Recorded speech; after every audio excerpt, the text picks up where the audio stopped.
Hola muchachos, buenos días. Por favor, los muchachos que van a presentar hoy comiencen.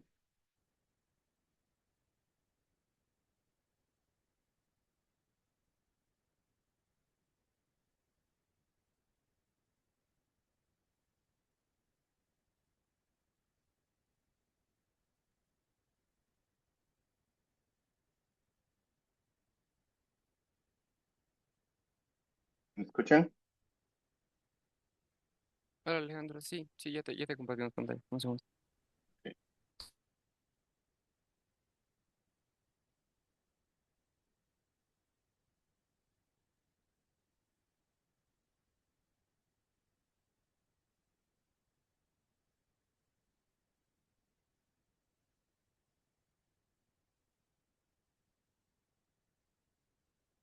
Ahí se ve.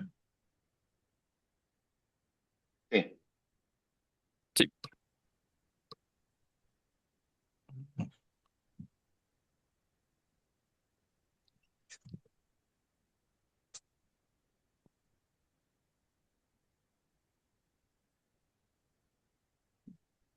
ya. Bueno, buenos días con todos. Nosotros somos del tercer grupo y nosotros nos vamos a hablar del lado más humano y las estrategias de defensa frente a ataques. Entonces, lo primero que hay que resaltar, lo que nos deja el libro como enseñanza, creo que es que el libro plantea algo claro y es que el poder de hoy no se mide en armas físicas, sino se mide en datos. Quien controla o accede a la información tiene ventaja y esa dependencia es justamente lo que vuelve tan peligroso un ataque como NotPetya, que es del que vamos a hablar hoy día, que explotó fallas humanas de un sistema crítico más que fallas de seguridad. Eh, la base para ese análisis va a ser el libro de Nicole Perlot, que cuenta cómo el desarrollo de ciberarmas sin regulación terminó causando efectos secundarios globales. NotPetya es prácticamente el ejemplo perfecto de cómo una herramienta em, es creada por un gobierno puede más adelante destruir a medio planeta. Y de hecho el autor menciona una parte, usa una metáfora y dice que los rusos usaron el código robado de la NSA como si fuera un cohete que impulsó su malware. Y yo tengo un malware, pero juntaron con lo de la NSA y fue mucho más potente e impulsó para que se vaya hasta a todo el mundo.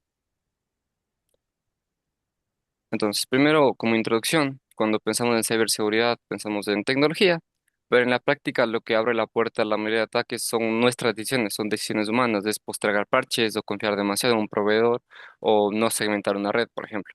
Entonces, el caso de NotPetya es básicamente la acumulación de estas fallas. El, lo que Nicole llama el elemento más importante o el eslabón más débil siempre es el humano. Con solo una actualización ilegítima de un software, los atacantes pudieron entrar a miles de empresas.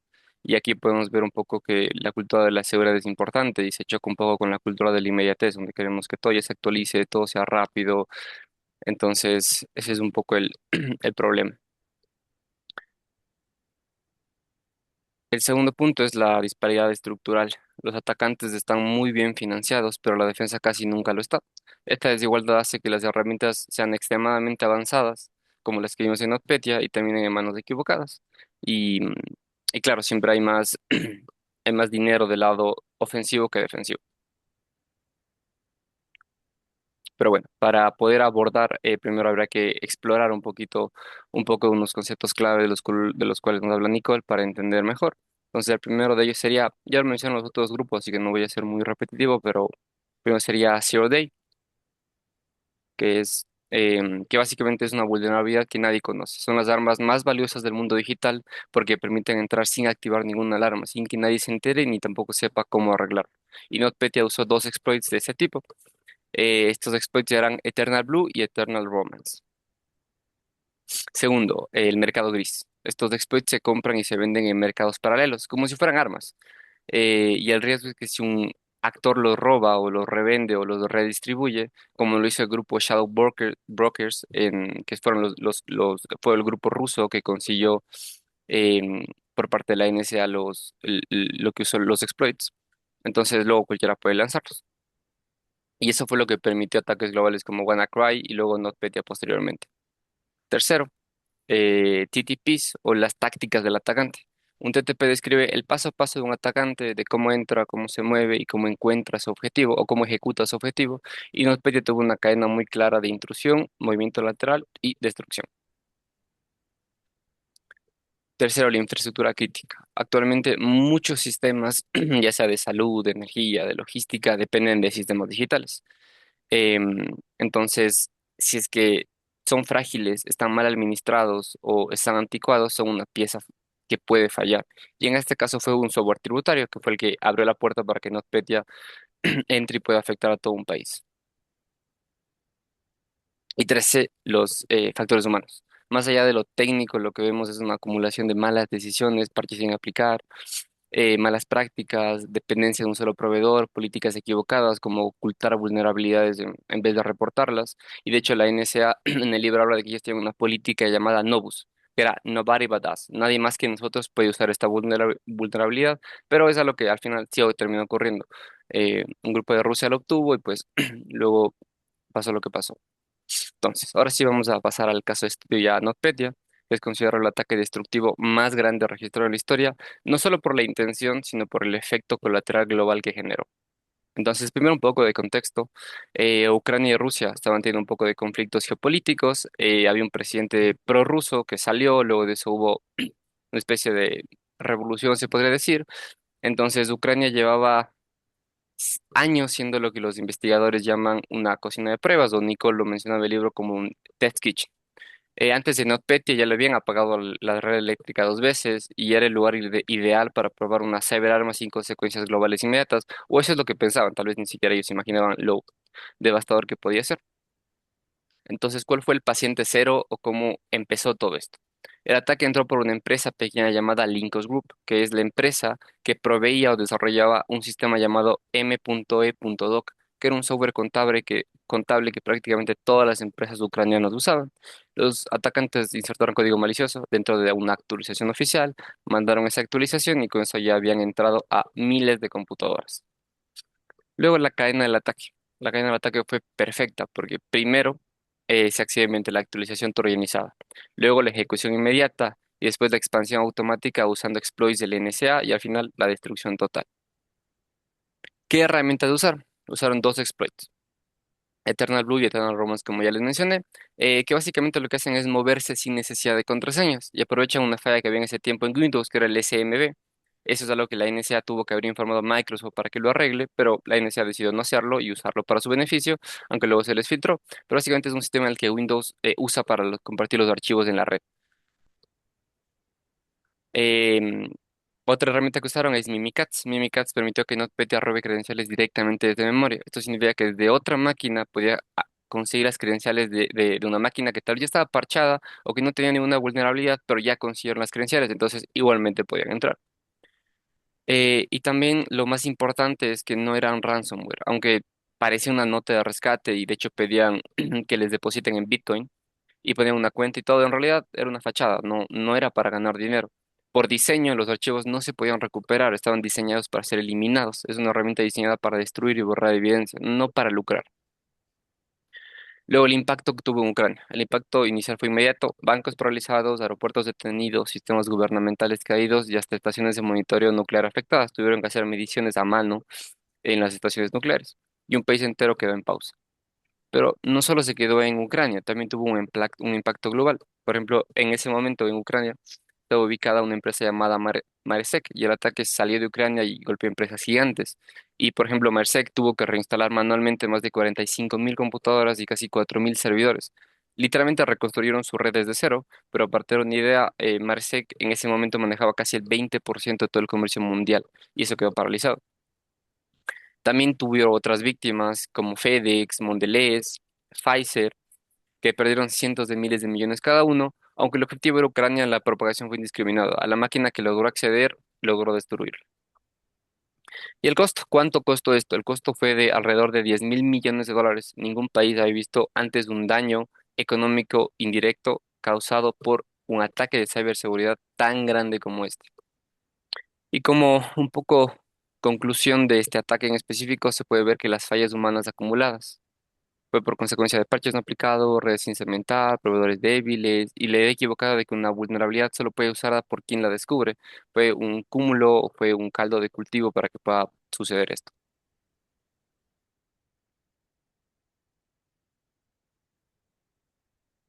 Ya, bueno, por otro lado, igual es importante mencionar justamente en la parte humana la brecha de talento, la diferencia del personal en ataque y defensa. Bueno, en general la brecha de talento no es la falta de personal capacitado, si bien es cierto, la cantidad de personas en ciberseguridad es mucho menor a la media de personal para otras áreas de la informática. En general, la brecha de talento es más que nada porque la mayoría se enfoca en atacar que en defender, justamente porque el dinero está en el ataque. Y un ejemplo claro de esto que nos da el libro es la parte de Zero Day Charlie, en el que se vendió una vulnerabilidad de Linux por $50,000 en lugar de regalarla. Y desde aquí empezó el hecho de que no se va a hacer el hacking ético, porque antes lo que hacían eran las empresas era contratar a personas para que hagan el hacking ético y no les daban mucho a cambio, les daban, no sé, una camiseta, algún bono, pero como tal, el incentivo económico era mucho mejor de venderlo que de prácticamente regalarlo a las empresas. Entonces, justamente uno de los principales pioneros en esto fue Charlie Miller, quien reveló justamente los exploits de la NSA y los vendió. Y también él fue el pionero de esta idea de No More Free Books, de dejar de regalar el trabajo de los hackers y empezar a explotarlo justamente en la ofensiva. Por otro lado, los brokers como Serodium igualmente empezaron a eh, co- eh, cumplir esta demanda y ofreciendo grandes recompensas en millones de dólares para exploits para iPhone, por ejemplo. Y justamente la vulnerabilidad para explotar fue mucho mayor la oferta y la demanda que una vulnerabilidad para reportar o corregir. Y de todo esto nace la fuga de cerebros, en donde la NSA empieza a perder el talento de justamente los hackers que tenían para encontrar vulnerabilidades y estos empiezan a irse a contratistas privados y gobiernos extranjeros que les ofrecen mucho más que los incentivos de la NSA y empiezan a ser atraídos por los salarios libres de impuestos, por ejemplo, en el proyecto Raven de Abu Dhabi, que hablaremos adelante, y justamente toda la formación pública en la que se ha enfocado la NSA y el gobierno estadounidense prácticamente fue robada por las empresas privadas que han visto justamente que todo este incentivo y que se le puede dar a la ofensiva para las personas que puedan hacer el hacking es mucho mejor valorado para estas personas que simplemente regalar su trabajo en un sector público. Ya, y como dije anteriormente, uno de los casos más importantes fue el proyecto Raven, en donde aquí ex operadores de la NSA se fueron contratados por la empresa Dark Matter de los Emiratos Árabes bajo la premisa de defensa. Tenían dos documentos, tenían la carpeta morada y la carpeta negra. En la carpeta morada decían que lo que buscaban hacer en los Emiratos Árabes era hacer un plan de defensa para evitar ciberataques. Eso era lo que le decían a todo el mundo y lo que trataban de memorizarlo y contarlo siempre. Pero por debajo estaba lo que se llama la carpeta negra, en la que era como que el verdadero objetivo de Project Raven, que implicaba usar las habilidades de estos hackers para espiar a desertores, rivales geopolíticos y ciudadanos estadounidenses. Por otro lado, también está la crisis en la contratación defensiva, en donde se tienen agencias civiles, que era justamente como el caso de la NSA, que buscaban captar el talento y proteger la infraestructura crítica. Pero en cuanto a la ganancia neta como tal de un exploit, como dijo Paulo anteriormente, no se compara el obtener 10,000 millones de dólares de una manera prácticamente poco ética o ilegal que el comparar a pagar una vulnerabilidad para que sea parchada. Entonces las agencias civiles simplemente no pueden competir con los salarios y ni con el incentivo como tal de buscar algo nuevo de las agencias de espionaje, de algún exploit o vulnerabilidad. Y justamente esto es el atractivo de la ofensiva, que es más tentador ir a donde están los juguetes nuevos, en lugar de quedarte en una empresa, reportar el bug y prácticamente tratar de parcharlo con un sistema obsoleto que tal vez tú no conoces el lenguaje, que es muy fácil, es muy difícil de parcharlo, y aparte lidiar con el tema de la burocracia y todo esto de los gobiernos públicos y de las agencias públicas. Y por otro lado, aquí también es importante resaltar de nuevo lo del mercado gris, El mercado gris lo dice como tal porque es una especie de término intermedio entre el mercado negro y el mercado normal. No es un mercado negro como tal porque no hay una regulación que te diga como tal que es ilegal eh, el vender información de ciertas personas a ciertas empresas. No hay una regulación como tal y por eso es un mercado gris, porque está mal en cuanto a lo ético, pero no está mal en cuanto a la legalidad. Y bueno, aquí justamente del mercado gris es donde se sucede casi todo y empieza a salir la monetización de vulnerabilidades que ha permitido que actores no estatales o países con menos recursos accedan a capacidades ofensivas. Por ejemplo, este es el caso de NSO Group y Pegasus. Pegasus es un software de espionaje desarrollado por NSO Group, que es una empresa israelí, y se vendió, por ejemplo, llegó hasta manos del gobierno de Enrique Peña Nieto de México y claro, o sea, justamente en este mercado gris cualquiera ya puede acceder como tal a las vulnerabilidades y a los exploits. Y sin necesidad de haber entrenado perdón, cientos de hackers como tal. Y simplemente es ir a la empresa y empezar a contratar. Se empieza a surgir todo este mercado y como se puede ver, la necesidad apremia las actividades poco ilegales y poco éticas y justamente en este ejemplo también se puede hacer la relación, por ejemplo, con la venta de armas y drogas en el mercado negro, porque es bastante similar. Mientras haya alguna demanda como tal, va a seguir habiendo una oferta y van a seguir saliendo más y más hackers para la parte ofensiva de exploits. Un ejemplo de esto también es ya en cuanto a ciberseguridad, fue el nacimiento de los cibergauchos en Argentina, donde debido a fuertes incentivos, debido a la crisis económica que estaba viviendo Argentina y a la inflación elevada, ellos empezaron primero desde los videojuegos, a craquear videojuegos y a obtener, digamos, por ingeniería reversa, diferentes tecnologías que costaban el doble o simplemente estaban prohibidas por temas de aranceles y de importaciones. Empezaron a hacer esta parte de ingeniería reversa y justamente por la necesidad, luego ya empezaron a entrarse en el tema del hacking y del robo de información. Y finalmente aquí también empieza a salir un grupo de destacados de hackers que son los cybergauchos y empiezan a vender sus hallazgos y todo al mercado gris internacional y en lugar de fortalecer la industria local. Entonces, como conclusión de esta parte, no hay una solución final para resolver este problema del talent gap, pero sí hay soluciones parciales. Una de ellas es combatir fuego con fuego. El tratar de que las empresas empiecen a dar mayores incentivos hacia las personas que venden los exploits. Tal es el caso igual de recientemente que algunas empresas te ofrecen una compensación mucho más elevada que lo que era al principio para reportar un exploit. Pero sin embargo esto no lo soluciona totalmente, ya que no todos tienen precio económico y aquí vienen los dos lados. Por un lado, hay personas que simplemente por cuestiones de ética ya no quieren hacer más búsqueda de exploits, ya que por el cargo de conciencia y todo, no se sienten tranquilos consigo mismos, no saben a quién se les va a destinar esto, si su exploit va a ser alguna explosión de algún hospital en algún lado o simplemente es para robar una información y ganar algunos dólares. No se sabe en lo que se va a usar su exploit y por eso mismo no tienen un precio. Pero también hay el otro lado de que no tienen un precio, ya que ellos en cambio están luchando por una ideología. Tal es el caso de los grupos de hackers, por ejemplo, como Anonymous, que son una especie de hacktivistas y ellos en cambio luchan por ciertas ideologías y a partir de eso, ellos liberan la información sin necesidad de un precio como tal. Otra solución también podría ser el legalizar el hacking.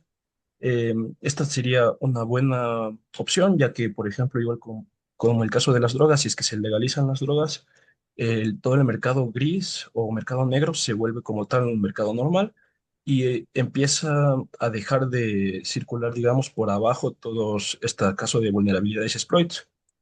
Y bueno, la última y la más importante, diría yo, que es justamente el tema de ética y normativas. Por el tema de ética sería un poco enseñar en las universidades y colegios lo importante que es el tema ético, hasta dónde pueden llegar un simple exploit que hayas descubierto.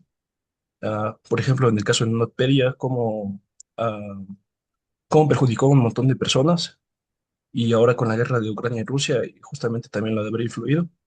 Y por el otro lado, la parte de normativas, el hecho de implicar regulaciones ya mucho más elevadas de a quién nomás pueden entregar información los hackers y ajá, en general limitarlo por ese lado también. Listo. Entonces ahora vamos a hablar de las estrategias de mitigación y cómo pudo hacerse que NotPetya, no sé, vaya, no se propagara de la manera en que lo hizo. Entonces, primero hay que hablar del parcheo al MS17010. Este fue un parche que había soltado Microsoft luego de la catástrofe que había sido WannaCry, ya que WannaCry también había hecho uso del exploit de Eternal Blue y Eternal Romance. Entonces, eso habría mitigado bastante lo que viene a ser la propagación de lo que fue NotPetya. Por ejemplo, en el caso de Maersk, todavía tenían computadoras y servidores que estaban funcionando en Windows 2000. O sea, la cosa venía ya desde dentro de la empresa. Entonces, era bastante ineficiente en ese aspecto el funcionamiento de las operaciones dentro de Maersk. Siguiendo con esto también estaba la segmentación de la red. Em, Hay que entender que las operaciones dentro de las empresas que fueron afectadas por este ataque tenían una segmentación de red bastante pobre. De hecho, todo era bastante plano y departamentos que no le correspondían a otros podían entrar y acceder a la información sin ningún tipo de problema. Y ya no hablamos de departamentos incluso dentro de solamente una empresa, sino que estamos hablando de empresas en otras empresas. O sea, era bastante malo cómo se estaba llevando todo este proceso de las redes. Y esto lo aprovecharon por medio del software de MEDOC, que era el software donde se tributaban los pagos de cada una de las empresas. Y esto nos lleva también a la siguiente diapositiva, que es la higiene de las credenciales. En el caso de Aurora, como se menciona en el libro, se decía que luego del ataque de China a Google, los de Google habían implementado una seria política de acceso por MFA, o sea, un protocolo más seguro, vaya. Entonces, eso aquí, por ejemplo, no estaba. Ninguna de las empresas tenía un sistema, vaya, tan bien desarrollado y bien implementado para, para los distintos usuarios. Entonces esto hizo que, por ejemplo, Mimikatz entrara y se robara las credenciales de altos cargos de cada una de las empresas de manera casi casi que sencilla. Dentro de lo que viene a ser el funcionamiento de Notpedia, es como que Eternal Romance era el transporte y Mimikatz era el que hacía el trabajo de robarse las credenciales y ese tipo de cosas. Entonces, cuando no tienes un sistema donde las credenciales están correctamente distribuidas ni los permisos, este tipo de ataques o sea, se desenvuelven de manera más fácil. Y por último, en los respaldos air-gapped, en el caso de Maersk se dice que se documenta en el libro que uno de las formas en las que pudieron restablecer estas, su estructura, vaya, sus servidores, era porque uno de los servidores estaba apagado cierto sector, vaya. Y el resto, obviamente, todos fueron afectados, pero por ese servidor como que se lograron salvar bastantes datos, bastante información, vaya. Entonces, es necesario hacer respaldos que no tengan ningún tipo de contacto con la red, ya que eso sirve, vaya, como un backup en algún momento donde llega a pasar este tipo de ciberataques. Entonces sí. Ahora hablemos de la resiliencia. Se dice que la resiliencia debe ser una garantía para que los procesos dentro de las empresas se puedan llevar a cabo incluso dentro de condiciones desfavorables. Entonces, yo creo que es necesario que aprender de la lección que nos deja la empresa de Maex. El peor de los casos, bueno, el peor de los casos que se puede dar dentro de una empresa de tales características que mueve el 20% de la economía mundial de transportes, eh, es que se te va a borrar todo el sistema y em, hay que tener protocolos, hay que tener planes B para poder actuar, para poder mitigar los problemas sin que los tomen mucho tiempo, vaya. Por otro lado, también la independencia de ciertos procesos importantes, como por ejemplo los de facturación y los logísticos. Cuando NotPetya sucedió, los procesos logísticos de esta empresa se habían parado. Habían barcos que no tenían un buen funcionamiento de la ubicación donde tenían, habían procesos de cargamiento que se habían parado por completo y las facturaciones se detalla en otras fuentes que también consultamos que no se llevaban incluso a cabo a mano. Entonces era, o sea, todo fue tan repentino, todo fue tan improvisado, que obviamente se perdió más tiempo evitando que el problema escalara más, que intentar restablecer todo lo que había sucedido. Entonces, eso nos lleva también a la siguiente diapositiva, que serían los planes alternos. Entonces, los planes analógicos. Cuando este tipo de problemas surgen, es necesario que las empresas consideren este tipo de escenarios. ¿Y cómo se podría hacer? Bueno, primero que nada, haciendo de los procesos de hacking procesos que también contribuyan al desarrollo de la seguridad de la empresa. En el capítulo después del de Aurora se decía que algunas empresas dentro de Silicon Valley contrataban hackers que explotaban vulnerabilidades de ciertas empresas y se los contrataban para que mejoraran la seguridad y pues no se exploten esas mismas vulnerabilidades. Yo creo que un enfoque similar es necesario dentro de este tipo de procesos y, y eso también traería más fuerza a la defensa de las empresas y no solamente se concentrarían en los ataques como muchas veces se lo hace. Y por último, la seguridad es gobernanza. La seguridad no tiene que ser solamente un campo destinado para los del TI, por ejemplo.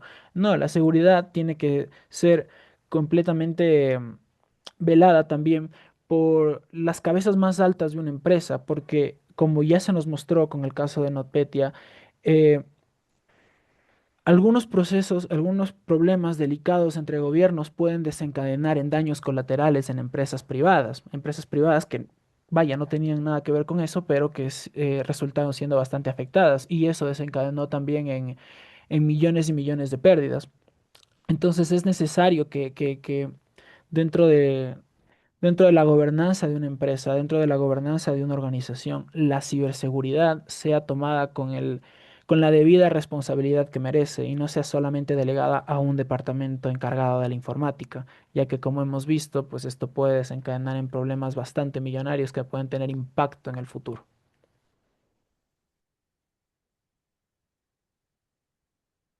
Bien, con todo lo que hemos visto hasta ahorita, nos queda la pregunta básicamente de tanto pues, con todas estas propuestas de, bueno, todos los errores que hubo en la parte técnica de software o hardware de lo que fue NotPetya, así como la parte del factor humano de, que intervino intervino en en este ataque.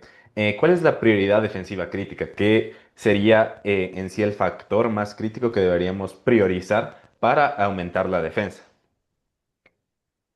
Bien, esto ya lo mencionó Paulo, pero el primer problema de fondo y el que permitió principalmente que NotPetya pase fue esta filosofía o política de Novus, but us, o nadie más que nosotros, el cual lo tenía el NSA.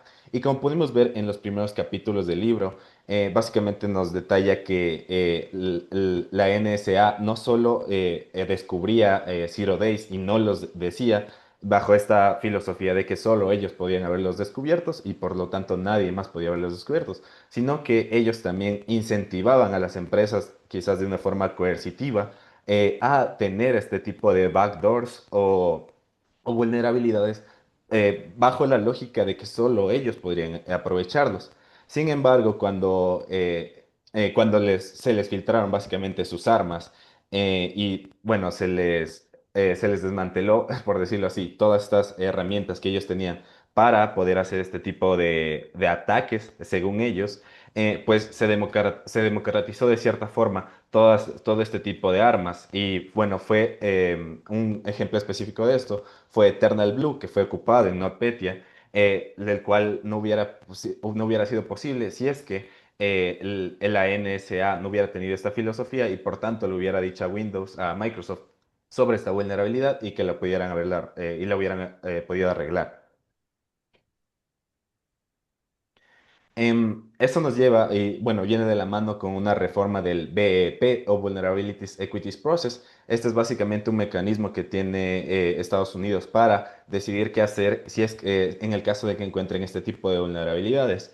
Y bueno, como nos menciona el libro, ellos básicamente se priorizan el ataque en el sentido de no dejar saber estas vulnerabilidades, estos zero days, con tal de tener un ataque fuerte. Sin embargo, al priorizar tanto este ataque, no priorizan su defensa y fue lo que causó NotPetya, de nuevo con este caso de Eternal Blue, ya que, bueno, como vimos en cómo fue el ataque, Eternal Blue permitió que que el ataque se expanda a través de las computadoras Windows. Por lo tanto, si es que este mecanismo de BEP se cambiara de básicamente notificar a las empresas de estas vulnerabilidades, pues se priorizaría primero la defensa antes que un ataque. También otra solución para que no ocurran este tipo de problemas sería tener un Bill of Materials o Software Bill of Materials en todos los proyectos de software o productos de software que se compren. Por ejemplo, actualmente se podría comprar un software para un hospital, para una gasolinera, para demás instituciones, sin saber exactamente qué es lo que tiene adentro este software. No sabemos qué dependencias o qué arquitectura o demás específicas se está utilizando, lo cual, de haberlo con un Bill of Materials, que tal cual, haciendo analogía quizás con una comida, que pueda tener, bueno, si yo soy alérgico al maní y puedo ver en la lista de ingredientes que hay maní, pues no tomaría mis precauciones. Lo mismo sería si es que tenemos un Bill of Materials, si es que se detecta que mañana quizás alguna librería tiene una vulnerabilidad en tal versión y tenemos este Bill of Materials, pues podríamos saber qué partes o qué programas están comprometidos de acuerdo a esta vulnerabilidad. En esto quiero acotar que esto podría permitir ocupar herramientas como el Dependabot de GitHub, que básicamente es, como dice su nombre, un bot que a cada proyecto donde lo actives te ve todas tus dependencias y verifica si es que hay vulnerabilidades en cuanto a eso. Si es que está, por ejemplo, una versión desactualizada, te puede hacer un pull request para actualizar a la siguiente versión de acuerdo a las dependencias de tu proyecto. También esto ya lo mencionó Erickson, pero otro problema importante fue la fuga de cerebros y la ética, básicamente el factor humano en esta situación. En cuanto a esto, bueno, solo por ampliar, sería que el Estado en sí pueda premiar más la ofensiva y cambiar más esa cultura de que no ver el ataque como lo más chévere, por decirlo así, como lo mejor, sino verla a la defensiva, que sea lo mejor que se puede hacer, para cambiar una mentalidad de básicamente defender primero antes que atacar. También en cuanto a la ética, creo que básicamente actualmente se nos enseña a escribir código, a hacer programas, sin tener un background de ética o implicaciones sobre lo que puede llegar a tener el impacto en nuestra carrera. Por ejemplo, deberíamos de ser conscientes de que nuestro software podría tener impactos como los de NotPetya. Así como, por ejemplo, los ingenieros civiles tienen en sí el peso de que si ellos construyen mal un puente o un edificio, pueden morir personas si es que este se derrumba. Nosotros deberíamos de ser conscientes de que el código que nosotros hacemos puede ser ocupado para fines maliciosos o puede tener un impacto global real. Entonces, para solucionar esta parte del factor humano, se debería incentivar más la defensa y educar en ética. Entonces, como conclusión de lo que nos deja Perbrot, básicamente este es el efecto boomerang. Si es que guardamos nuestras armas como que y solo nosotros la podemos tener, el nobody but us, tarde o temprano se nos va a regresar. sea de cual sea la forma, este priorizar el ataque puede venirnos en contra de nosotros mismos y terminar siendo afectados por nuestras propias armas. Es por eso es que toca cambiar la mentalidad de atacar primero a resistir mejor. Y bueno, eso sería todo. Gracias.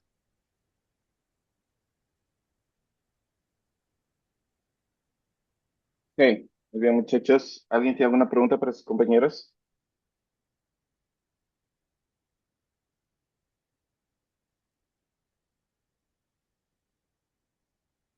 Yo tengo una pregunta. Durante su presentación, ustedes dijeron que legalizar el mercado sería una alternativa. ¿Pueden elaborar un poco más en eso?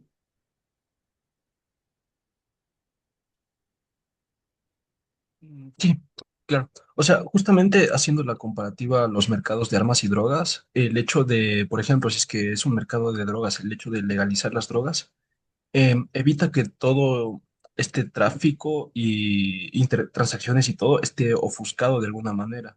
Entonces, similarmente, si es que legalizamos el mercado de exploits en lugar de que se pase por el mercado gris, que igual de alguna u otra manera está ofuscado, tendríamos como que un más control de qué es lo que está ocurriendo por ahí, saber que más o menos a quién le pudo haber llegado esta información del exploit y justamente el resguardarse según la necesidad y según a quién le ha llegado el exploit para evitar posibles ataques. Ok, pero compárale con el mercado de las armas, ¿no? O sea, obviamente existe un mercado blanco de las armas. Nosotros no tenemos un mercado blanco de esto de los Zero Days, ¿no?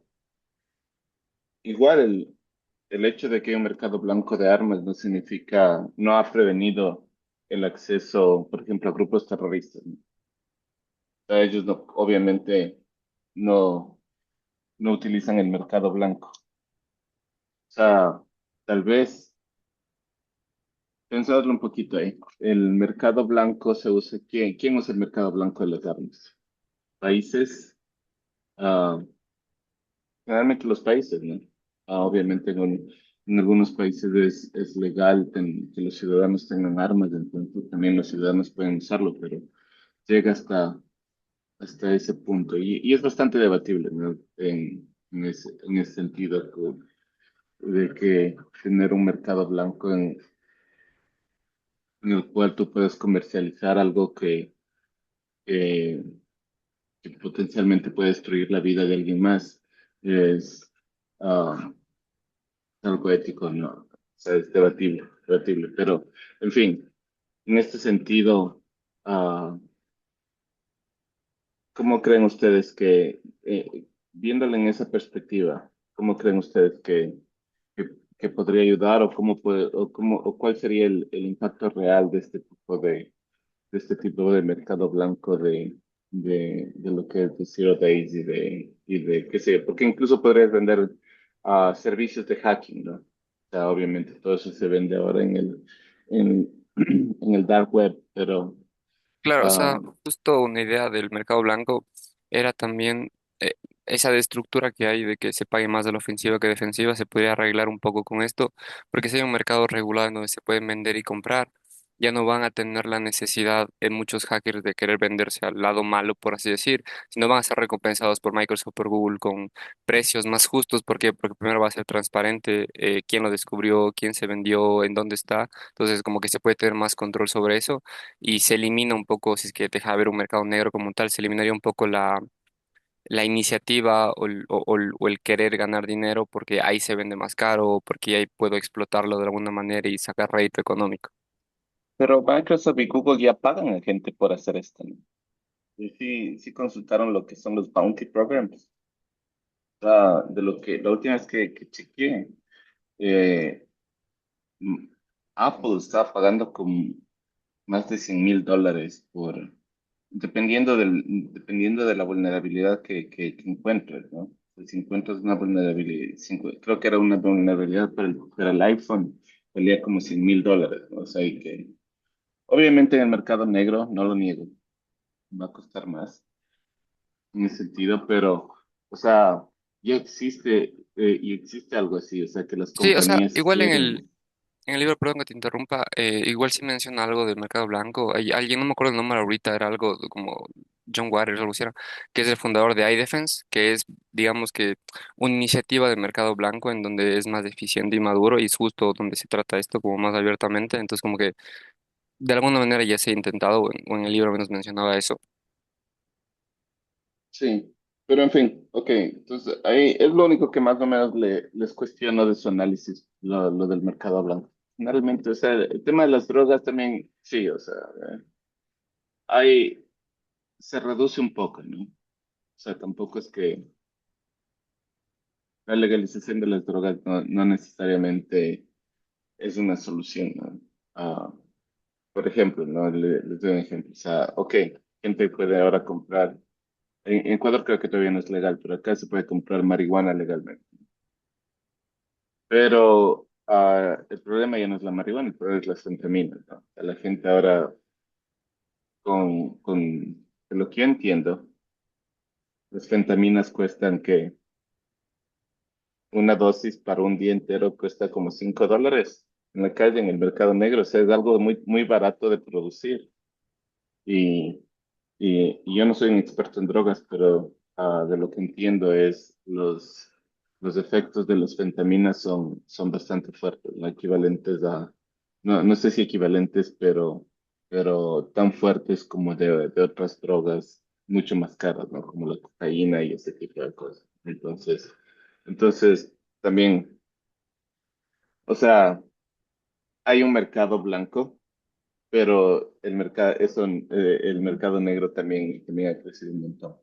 Entonces es bastante debatible esto de la legalidad y ilegalidad. Y obviamente en términos de seguridad informática, ah, estamos hablando más ya cuando estas cosas comienzan a hacer una diferencia, ya estamos hablando más de, de impacto global, ¿no? O de un impacto, ah, o sea, imagínense, si alguien quiere bajarse el internet, o sea, el impacto es a gran escala, ¿no? Entonces, sería lo equivalente a un ataque terrorista, pero en el mundo digital. Obviamente, como ustedes lo mencionaron, muchas de las veces el impacto no es físico, ¿no?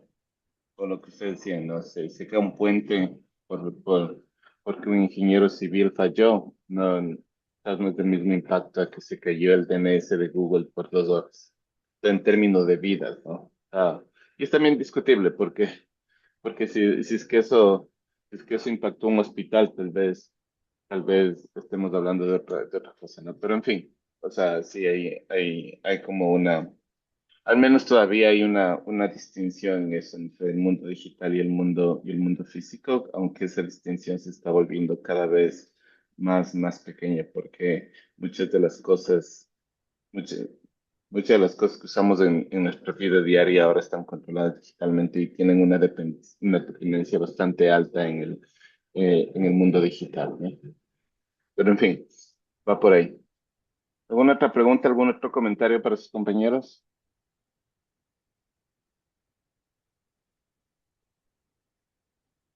Ok. Si no hay preguntas, muchachos, con esto terminamos esta clase. Am,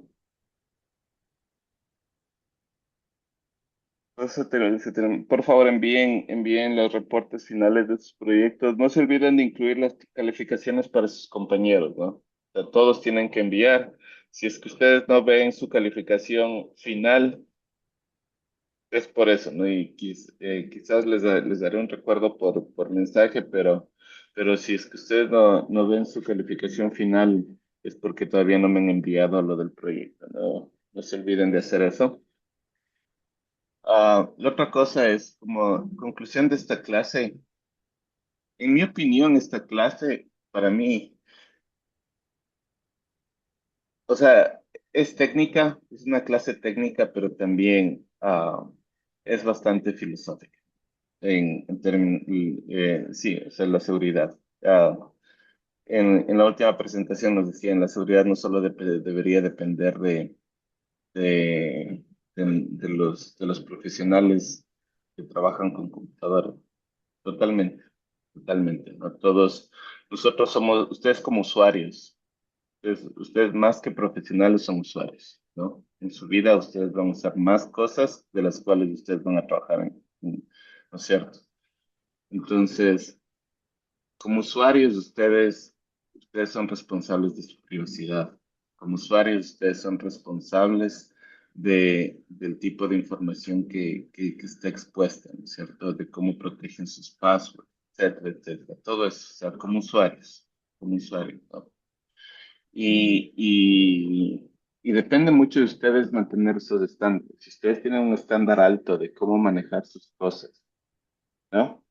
Entonces, ese estándar se va a ver reflejado en su vida profesional también, ¿no? Entonces, les invito a que hagan un análisis de eso para ustedes, como usuarios, no como profesionales aún, pero como usuarios. Hagan un análisis de todas estas cosas, ¿no? Ustedes van a tener sus opiniones acerca de privacidad, acerca de seguridad. Infórmense de las cosas que están pasando, ¿no?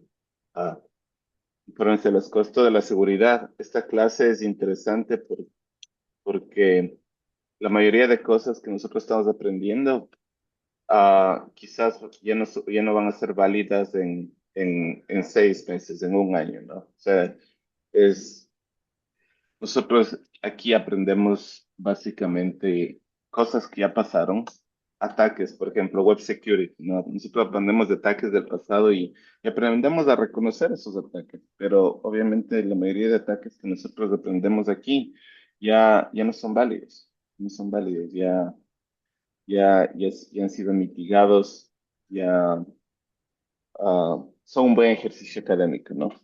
Los ataques en los cuales que ustedes se van a enfrentar en su vida profesional todavía no están diseñados, todavía no están diseñados, pero es bueno desarrollar ese instinto, es bueno desarrollar ese olfato para reconocer cuando algo está mal, ¿no?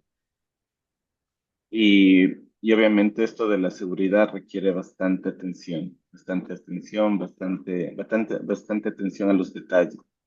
Es algo, es un tema en el área de computación. Hay dos áreas en las cuales ustedes pueden hacer muchísimo dinero, pero requiere muchísima atención, ¿no? Es esto de la seguridad y la otra es el área de performance, ¿no? O sea, entender bastante bien de sistemas operativos, entender bastante bien de lenguajes, ¿cierto? De cómo funcionan. En ambas áreas, en performance y en seguridad, en ambas áreas ustedes necesitan tener ese entendimiento para poder entender qué es lo que está pasando, ¿no?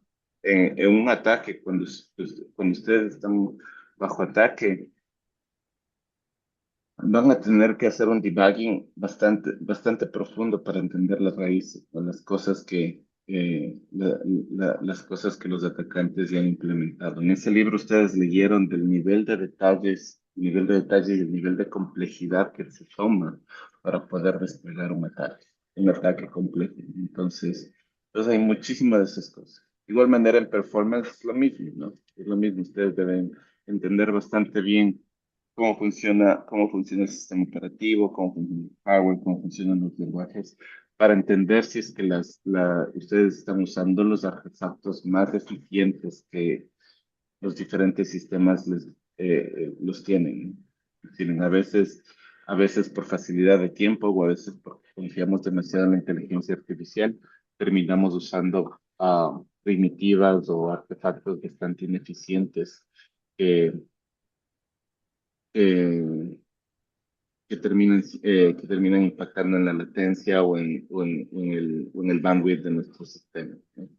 Entonces, tener un entendimiento de cómo todo esto funciona es muy importante. Es muy importante, como les digo, una vez más, llegar a esos niveles de detalle, entender todas estas cosas, incluso con el uso de la inteligencia artificial, saber cómo aplicar la inteligencia artificial para ayudarse en este tipo de cosas, les puede llevar a carreras en el área de información que son muy lucrativas, ¿no? Entonces, ah, eso, eso. ¿Alguna pregunta, muchachos, en esto?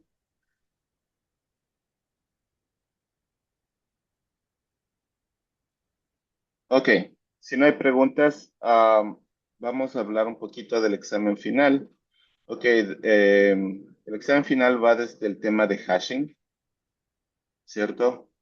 Entonces, para el examen final, antes del de medio semestre, perdón, después del examen de medio semestre, comenzamos a hablar de los temas de cómo satisfacer integridad y autenticación usando principios criptográficos. Entonces ahí viene el tema de hashing. ¿No? Entra el tema de firmas digitales, todo esto, ¿no? Entonces va a haber una pregunta relacionada con eso en su examen. También vamos a hablar un poco hablamos del tema de de web security. Vamos a hablar un poco, va a haber temas en este tema de web security, quizás les voy a poner un, un un pequeño problema de diseño. Les doy un ejemplo. Les doy un ejemplo. Denme un ratito que me meto al examen del año anterior. Aquí tengo uno que dice, no, este no.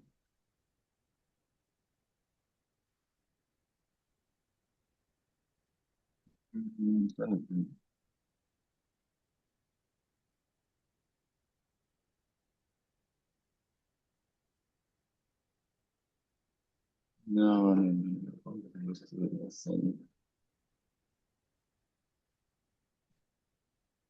Ok, aquí tengo uno.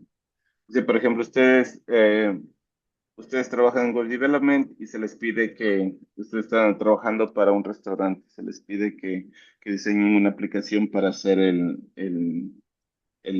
¿cómo se llama? Se les pide que hagan una aplicación para hacer food delivery, ¿no? Para, para enviar las comida a las casas. La idea es que todo esto se puede hacer con una aplicación que esté instalada en su teléfono. Cuando una orden es recibida, el restaurante se le notifica al restaurante y el restaurante confirma que ya tiene la orden, ¿no? Y dice, ok, se va a demorar 10 minutos. Y en ese momento también se le contacta a un chofer que esté, ¿no? Entonces ustedes van a tener, para esta aplicación tienen el restaurante y tienen un grupo de choferes que también tienen su aplicación y que están dispuestos a hacer el delivery de la comida, ¿no? Entonces aquí les digo, ok, primero hagan un diagrama básico de los componentes de esta aplicación. Segundo, díganme 5 componentes de la aplicación que son vulnerables al top 10 de la OWASP, ataques de la OWASP, ¿no? Entonces ahí tienen que ustedes reconocer, ok, voy a usar JavaScript, qué sé yo, vamos a usar JavaScript para el componente, que sea del frontend. Ok, entonces quizás este va a ser vulnerable para qué? Va a ser vulnerable para cross-site scripting, ¿no? Ustedes tienen que proveer una base de datos, ¿no? Base de datos como tienen una lista de choferes y tienen, qué sé yo, y quizás no es un solo restaurante, son varios restaurantes que van a usar su aplicación.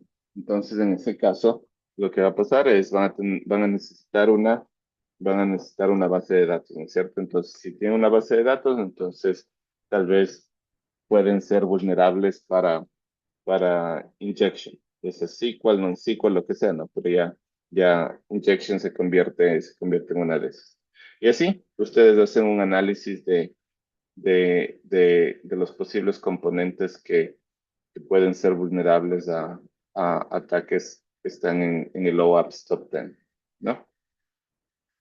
Y finalmente les digo, ok, ¿qué hacemos para prevenir eso? ¿No? Una forma bastante simple de prevenir estos ataques es simplemente instalando un WAF, ¿no?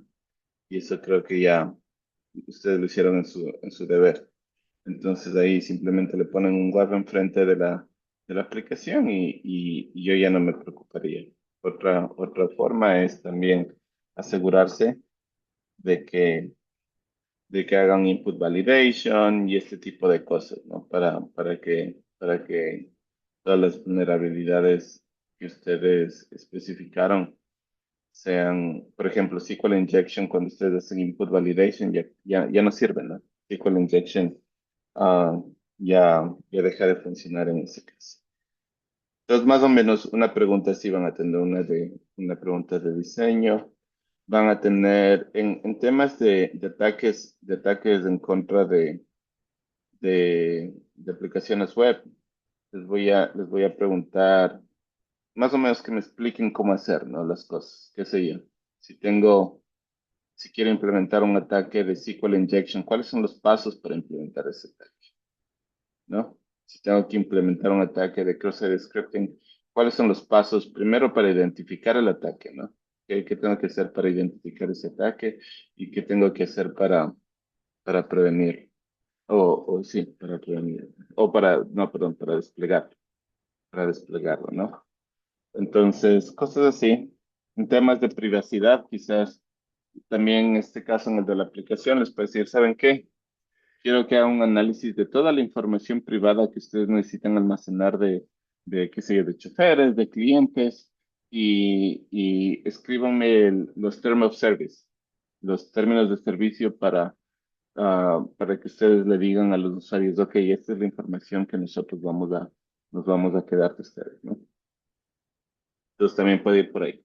También hay algo que lo pueden considerar, ¿no? También otra que les puedo decir es, les puedo dar un párrafo de los términos de servicio de alguna compañía famosa y que me haga un análisis de esos términos de servicio.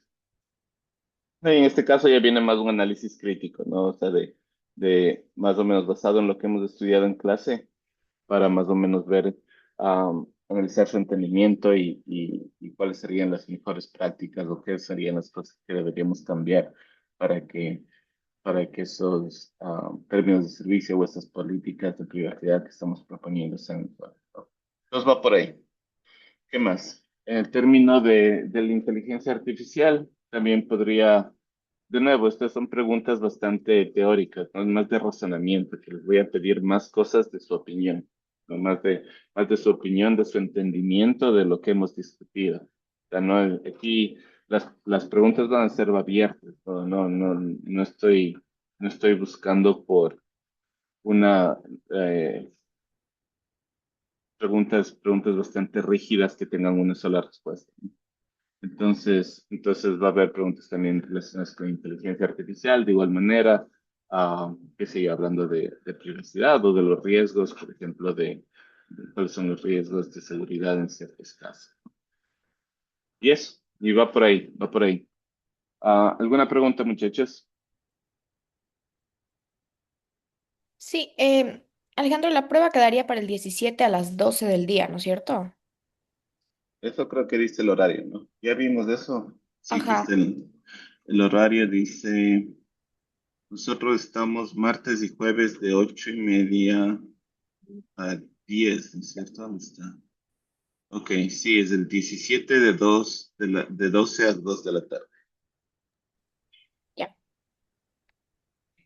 Y nos tenemos que conectar a Zoom. No, no, ¿cómo se llama? El examen va a estar habilitado en el D2L. Yo voy a estar atento. Perdón, yo voy a estar atento. Si es que me necesitan, me mandan una pregunta por el Discord. Si quieren, nos conectamos a Zoom y yo estoy ahí en el chat, pero creo que más fácil sería si es que me mandan una pregunta directamente a Discord si necesitan que les verifique algo, ¿no? Pero no es necesario hacer esto así. Ya, y de últimas entregas, como el deber de el 4 queda para el domingo igual, como nos dijiste. Sí, Y el informe también, sí. para el domingo. Y el informe te tenemos que subir O sea, los dos te subimos a Git. Y solo la calificación a nuestros compañeros te subimos al D2L. Sí. Ya. ¿Listo? ¿Alguna otra pregunta? Alejandro, sí, yo tengo otra pregunta. Para, para el informe, tenemos una duda sobre cómo se debería citar, porque o sea, no sabemos si citar todo el libro o citar cada sección como capítulo de dónde se obtiene esa información, si toca ser demasiado detallado. Entonces, ¿cómo deberíamos citar esto para el informe? O sea, el proyecto es acerca del libro, ¿no? Entonces está implícito de que ustedes van a citar cosas del libro. Lo que yo haría es que vas a hacerle un escrito tipo blog post o tipo paper, lo que yo haría es, en el capítulo X, la autora dice esto. En el capítulo, entonces solo como que solo necesitas mencionar el capítulo al principio de tu párrafo o de la sección que vas a escribir, pero, o sea, nada más, ¿no? O sea, no necesitas hacer una citación formal, o sea, Ok, tipo paper, o sea, eso no se necesita. ya, perfecto, gracias. Ujú. ¿Alguna otra pregunta, muchachos? Sí, tal vez, o sea, te subimos todo para el domingo y de ahí tenemos la prueba el martes, creo que es. O sea, pero el martes ya Miércoles. estarían la gran mayoría de calificaciones para que dé. Sí, el miércoles, ¿no es cierto? Para el miércoles. Sí, sí. La verdad he estado un poco ocupado porque estos días y no les he calificado sus cosas todavía, pero mis estudiantes de maestría se están graduando esta semana. Están defendiendo. Creo que no, la defensa de ellos tengo el lunes y el martes. Lunes y martes, sí. Entonces, he estado un poco ocupado leyendo los papers de ellos, ah, pero ya falta solo un paper de leer. Cuando acabe ese paper me voy a dedicar a lo que es de ustedes. Entonces, sí, espero que para antes del examen, al menos ya tener la gran mayoría de cosas. Y generalmente yo trato de calificar el examen el mismo día o un día después, ¿no? No sé cuándo sea la fecha final para entregar notas, pero trato de hacerlo lo más pronto posible. Antes de enviar la nota final, les hago un anuncio en el Discord de que ya están sus notas, de que las revisen. Entonces, si hay alguien que necesita hacer un reclamo o necesita decirme su opinión, ahí me la pueden hacer saber, ¿no? Ya, Eso. listo. Gracias, Alejandro. Ujú. ¿Alguna otra pregunta?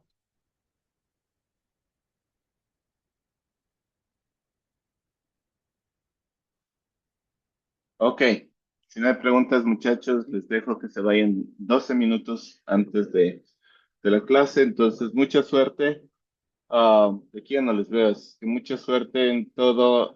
Cualquier cosa, escríbanme en el Discord, en LinkedIn, en donde lo que se les ocurra, a veces tengo estudiantes que me mandan mensajes ya cuando comienzan a trabajar es más, tuve un estudiante que me pidió una referencia de trabajo para que le dé una recomendación de trabajo también. Entonces, cualquiera de esas cosas, déjenme saber. Si les puedo ayudar en algo, con mucho gusto, ¿no? Y si alguna vez necesitan alguna opinión, o necesitan conversar de algo técnico, déjenme saber, con mucho gusto. ¿Ok? Cuídense, muchachos, y mucha suerte a los que se están graduando. Felicidades y ya, ojalá les vaya bien con sus defensas. Cuídense. Muchas gracias, Alejandro. Chao. Gracias, Gracias. Luego. Alejandro. Alejandro, Flor.